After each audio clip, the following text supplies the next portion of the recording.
ഇതെല്ലാവരും ഏകാശിവ്രതം എടുത്തിട്ടുണ്ടാകുമെന്ന് കരുതുകയാണ്.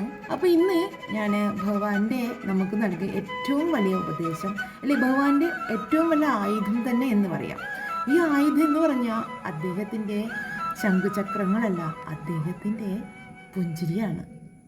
അദ്ദേഹം ജീവിതത്തിലെ എന്തൊക്കെ നമുക്ക് പ്രതിസന്ധികൾ വന്നാലും നമ്മൾ നമ്മുടെ മനോബലം നഷ്ടപ്പെടാതെ, നമ്മൾ ഫെഡപ്പായി വീഴാതെ, എന്നും നമ്മൾ അടുത്ത ഒരു സ്റ്റെപ്പിലേക്ക് ധൈര്യപൂർവ്വം പുഞ്ചിരിയോടുകൂടെ പോകാൻ വേണ്ടിയിട്ടാണ് ഭഗവാൻ നമുക്ക് അദ്ദേഹത്തിൻ്റെ ജീവിതത്തെ കൂടെ നമുക്ക് കാണിച്ചു തന്നിരിക്കുന്നത്.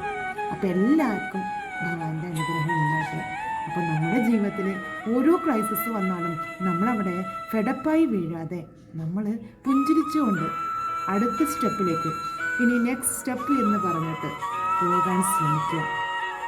അതാണ് നമ്മൾ മനുഷ്യർ ചെയ്യേണ്ട ഏറ്റവും വലിയ കാര്യം.